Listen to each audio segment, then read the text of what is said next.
Bienvenidos a esta cuarta clase de seminario de danza.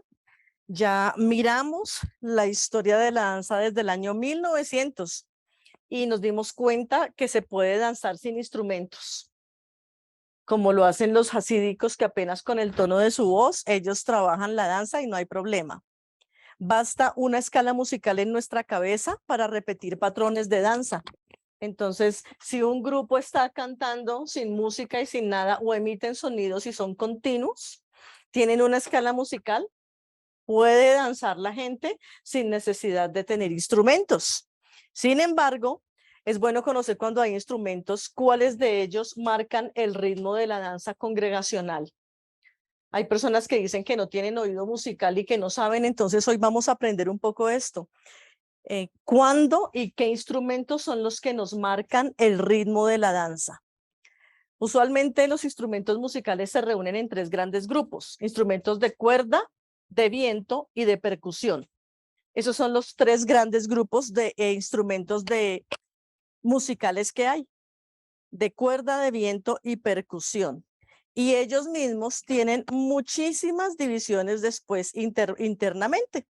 Pero hoy nos vamos a dedicar a ver los instrumentos bíblicos desde tiempos inmemoriales y cuáles son.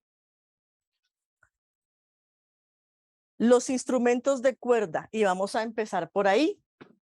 Usualmente en la palabra, los instrumentos de cuerda que están nombrados son lira, arpa y cítara.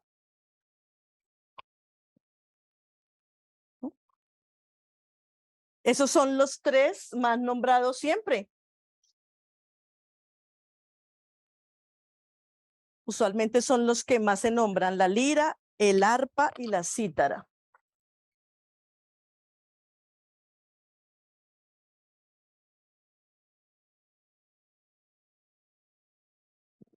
En las versiones de las Biblias se pueden encontrar términos como quinox, salterio, nebel, azor y otras versiones de instrumentos que uno dice no los conocemos. Hoy vamos a ver algunos de ellos.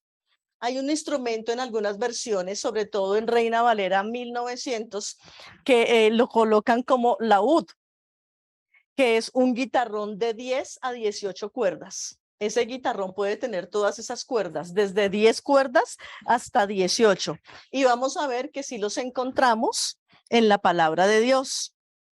Entonces vamos a mirar lira o salterio. Salmo 57:8. Despiértate, corazón mío, despiértense lira y arpa. Con mi canto despertaré al amanecer. Lira. En otras versiones dice salterio. Es un instrumento que hemos visto mucho en las bandas de guerra, y hay unos en madera y unos metálicos. Esa es la lira o el salterio. Está el arpa, Apocalipsis 14:2. Luego oí un sonido que venía del cielo, era como el sonido de una cascada, como retumbar de un fuerte trueno. Era un sonido como el de muchos arpistas tocando sus arpas.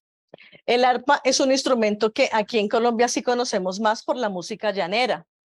Y es un instrumento que después de cada canción toca afinar porque se desafina en cada canción. Entonces, miren todos los instrumentos complejos que desde tiempos atrás se han tocado. La cítara. La cítara es un instrumento que casi ya no vemos y es una caja de madera muy parecida al diapasón de una guitarra, pero sin ningún mango.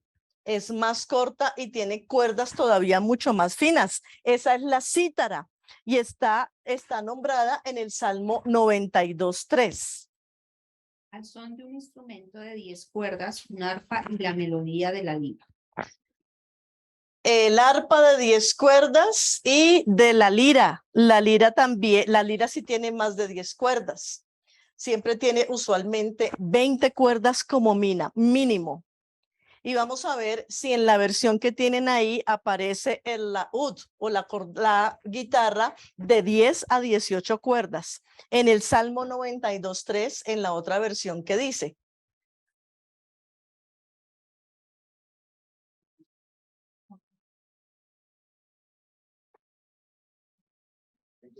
Sí, Salmo 92:3. ¿Hay alguien que tenga una versión diferente y que pueda estar allí el laúd?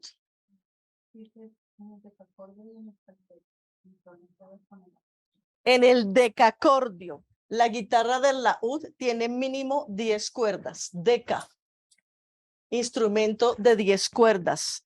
En una versión, Reina Valera 1600 dice en el tono suave del laúd. Una guitarra de 10 cuerdas. Hay en un video de Paul Wilbur, hay gran voz de júbilo y de salvación. Al principio hay un hombre que está tocando un laúd y tiene un sonido espectacular, es un sonido bajo muy agradable. Ese es el laúd y ese laúd tiene más de 10 cuerdas en ese video. Vamos a mirar algunos instrumentos de viento que también están en la Biblia. Están el chofar, el ugao, la flauta o jalil y las trompetas. Son instrumentos que también los vemos bíblicamente. El chofar es el más conocido entre nosotros, es de carnero, usualmente de antílope o de ibis, que son a veces unos instrumentos largos. Miremos lo que dice Éxodo 19:13. Pero nadie debe ponerle la mano encima, sino que tendrá que matarlo a pedradas o a flechazos. No importa si es un hombre o un animal, no se le deberá dejar con vida. La gente podrá subir al monte solo cuando se oiga el toque del cuerno de carnero. Toque de cuerno de carnero. Esa es la definición perfecta para ese instrumento, el chofar. Y es un instrumento al que se le pueden sacar diversas notas dependiendo de la curvatura del cuerno. Dependiendo de las curvaturas que tenga, va a sacar sonidos más graves, más agudos, por la curvatura de esos instrumentos.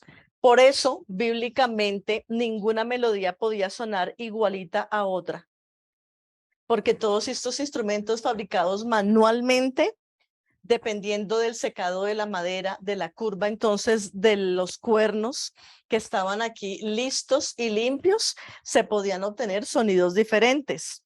Vamos a mirar qué versión tenemos de Génesis 4:21 sobre el ugao. El nombre de su hermano fue Jubal, el primero de todos los que tocan el arpa y la flauta. Aquí lo definen como flauta, ugao. Es sin H, la U, la G de gato, A y la O, ugao.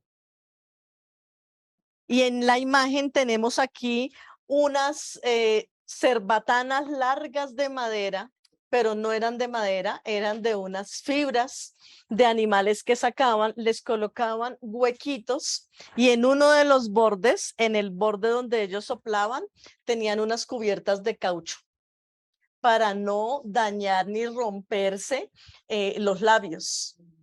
Entonces, no eran exactamente unas flautas porque su sonido era demasiado grave.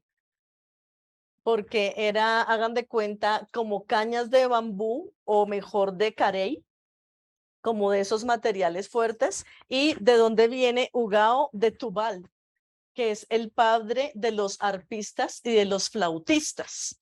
Entonces, miren desde cuándo, Génesis 4:21, estaba la presencia de instrumentos musicales para alabar al Señor. La flauta, Isaías 30:29, acá sí directamente, son flautas como las que conocemos hasta el día de hoy, pero hechas en madera o en semillas. Para ustedes, en cambio, habrá cantos como en noche de fiesta sagrada. Su corazón estará alegre como el de quien camina al son de la flauta para ir al monte del Señor, al refugio de Israel. Las flautas. Las flautas están también desde tiempos bíblicos. Y miren lo que dice sobre las trompetas, porque muchas veces nosotros por no tener escritos en hebreo, no sabemos cuándo se habla en la Biblia de chofar y cuándo se habla de flautas, de trompetas. pero sí hay algunos términos especificados en la palabra que no habla de chofar, sino de trompeta. Y eran trompetas hechas en metal, como las conocemos. Y de hecho, las trompetas tenían varias formas. Unos que se llaman hoy en día clarines, que son unos trompetones largos y muy delgados, muy finos, o la trompeta que conocemos, más corta. Y había unas trompetas todavía mucho más corticas, que su sonido era diferente porque venían curvadas, eran como una O y con una bocinita afuera. Miremos lo que dice Números 10:1. Las dos trompetas, las de plata martillada, úsalas para llamar a la asamblea y para sonar el llamado para mover el campamento. Imagínense cuántos sonidos el pueblo aprendió a conocer y a distinguir para cada cosa. Y se podían usar y se usan hasta el día de hoy en las fiestas al Eterno. Y tenemos los instrumentos de percusión.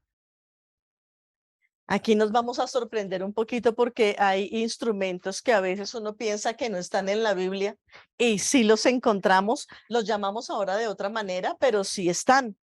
Los instrumentos de percusión están nombrados siempre como címbalos y los címbalos siempre se acostumbran en la palabra a decir que címbalos de júbilo.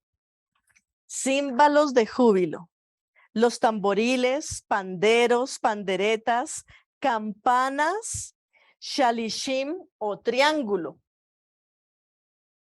Y uno va a decir shalishim. No se encuentra triángulo en el hebreo, sino shalishim. Y es el mismo triángulo que vemos hoy en cortes de guerra, en las bandas de colegios. El triangulito, tan simple, tan sencillo. Y miren cómo un instrumento que parece que no fuera tan sonoro está en la percusión. En címbalos de júbilo, Génesis 4:21 nuevamente.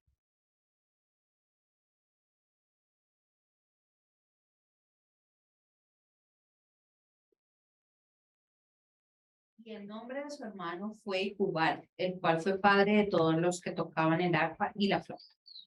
Que tocaban el arpa y la flauta, y uno puede decir, bueno, ¿y aquí dónde está el címbalo? Resulta que el címbalo hoy en día lo podríamos imaginar como los platillos que vemos, esos dos platillos y que cantan y que es un aplauso. Ese es un címbalo grande, pero los címbalos de la Biblia eran pequeñitos. Es como si usted cerrara su dedo pulgar e índice. Ese circulito, esos eran los símbolos, los címbalos. Eran metálicos y por lo pequeños tenían sonidos muy fuertes, como asemejar el sonido de hoy en día, el tambor grande de la batería, el bombo. Como eran tan pequeños y eran unos metales tan pesados, el címbalo podía sonar como el bombo de una batería hoy en día, de lo pesados y de lo fuertes que eran ellos. Increíble que eso, que pueda pasar así. Y uno dice, pero ¿cómo puede ser? Por lo pesado de los címbalos. En esta versión, que es una versión traída del hebreo, dice, el nombre de su hermano era Yubal y él inventó el salterio y la cítara. En hebreo es Beshem Ahib Yubal Uhaya Avi Koltofes Kinor Beugab. Kinor es salterio y Ugab flautas. Ugab o Ugao, como lo veíamos atrás. Los címbalos tienen dos presentaciones, son esos platillitos que pueden ir desde círculos muy pequeñitos hasta los círculos grandes, esos platillos redoblantes que conocemos, pero también hay un címbalo, sobre todo en Medio Oriente, que es como una mesa, hagan de cuenta, un ábaco, y que en vez de tenerlo nosotros vertical, lo acostáramos. Ese también se conoce como un címbalo. Y al lado y lado tiene algunos huequitos como tipo los botones del acordeón. Entonces, a medida que los que tocan ese salterio tocan esas cuerdas que están en la mitad, por esos huequitos van saliendo sonidos diversos y diferentes. Entonces, por eso colocamos acá en la foto los dos salterios, el de los platillos y el salterio de mesa que tiene cuerdas y que por esos huequitos, como si fuera un acordeón, emite diferentes sonidos. Está el tamboril, Ezequiel 28:13. Y hay que ver lo interesante del tamboril, porque aquí ya hemos visto algunas diferencias y hoy vamos a conocer más. Dice, estabas en Edén, el jardín de Dios, adornado de toda clase de piedras preciosas, rubí, crisólito, jade, topacio, cornalina, jaspe, zafiro, granate y esmeraldas. Tus joyas y aretes eran de oro, preparados desde el día en que fuiste creado. Y el 14. Te dejé al cuidado de un ser alado, estabas en el monte santo de Dios y caminabas entre las estrellas. Y al principio de la creación de este ser, dice que fueron guardados tus tamboriles para el día de tu creación. Y tamboril, aquí podríamos hacer de cuenta que es un pandero. Es un círculo que tiene cuero y se puede tocar con las manos o con un palo de madera. Ese es el primer tamboril que se conoce. Es un pandero pequeño, pero luego fueron colocándole diferentes grosores y diferentes profundidades y de ahí han salido toda clase de tambores y de tamboras. De el tamboril, un instrumento que no tiene sino el cuero y la madera o la fibra que lo recubre alrededor. Miremos pandereta y pandero, Éxodo 15:20, porque es muy diferente el tamboril al pandero y a la pandereta.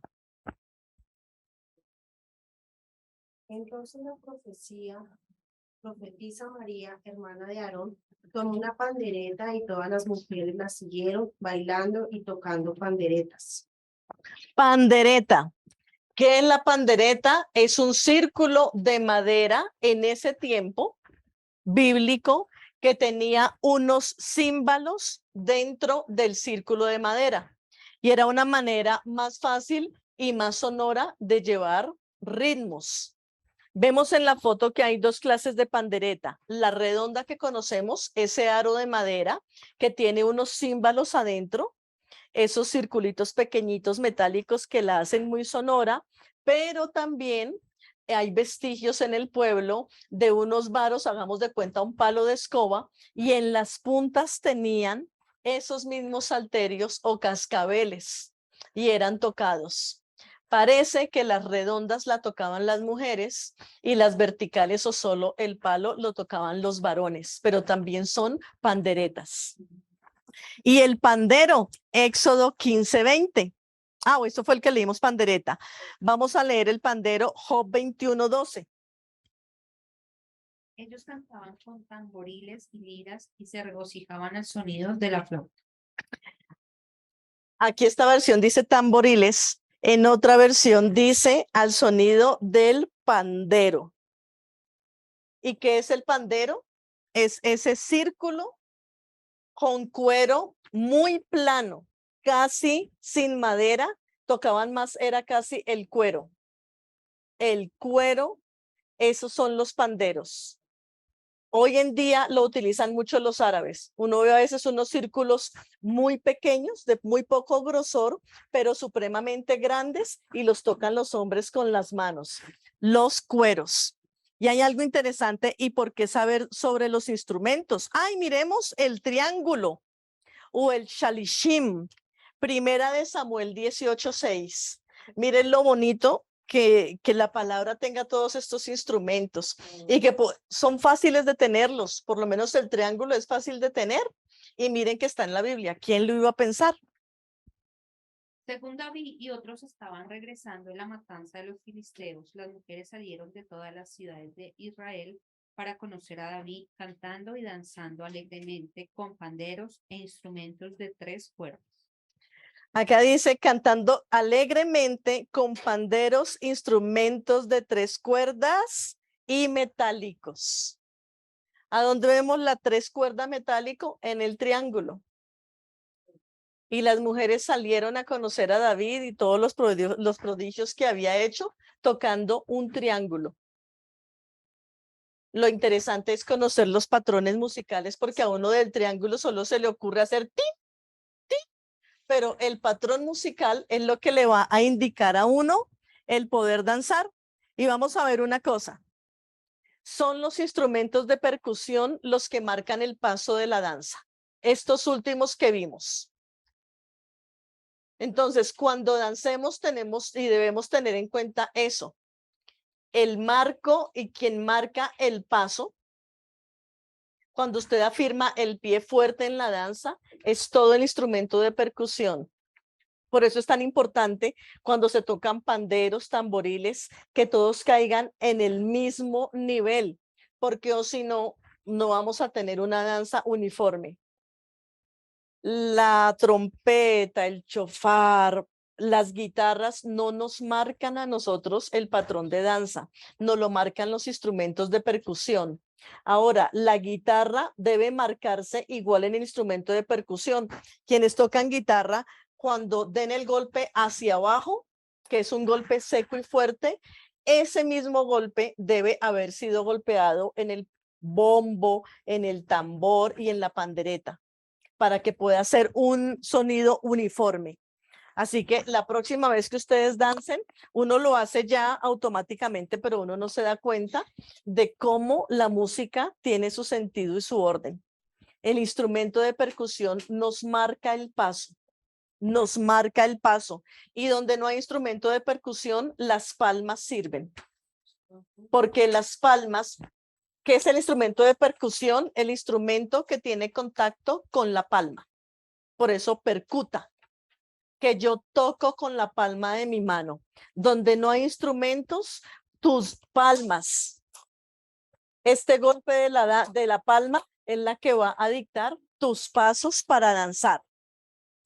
Algo interesante que encontré mirando esto de los instrumentos es que ¿por qué el instrumento de percusión me marca el ritmo de la danza? Porque el instrumento de percusión y su golpe me marca el sonido del corazón. Por eso el hombre se siente identificado con el movimiento de la percusión para danzar o para bailar, porque me caracteriza el golpe del corazón. Y si no se ama, no se expresa bien la danza y parece que fuera un juego. Cuando uno está jugando en un jardín infantil con los niños, uno los pone a correr a veces y no hay musicalidad. Simplemente que corran y ellos están torpes porque están aprendiendo a caminar y disfrutan, pero es simplemente un juego. Pero ya cuando danzamos al Eterno y sabemos que el instrumento de percusión nos está marcando el golpe de corazón y por eso es tan natural seguir este golpe, podemos decir que nosotros danzamos al Eterno automáticamente por el mismo sonido del corazón. Pero cuando pasamos por encima, hay personas que a veces entran a la danza y empiezan a poner desorden, para poner desorden en el grupo y les parece gracioso. Están entrando en un juego y miren que la palabra dice en una parte del hebreo, cuando el pueblo construyó un becerro de oro, dice que ellos salían a danzarle al becerro. Y la palabra danza no está en el hebreo, sino que decía salían a jugar con el becerro. Es decir, que el pueblo no caracterizó con todo su corazón el estar idolatrando al becerro. Simplemente salieron a hacer desorden con esa figura que ellos construyeron. Y esto nos lo confirma 1 Corintios 10:7. Por eso no adoren ustedes ídolos, como algunos de ellos lo hicieron, según dice la escritura. La gente se sentó a comer y beber y luego se levantó a divertirse. Y luego se levantó a jugar.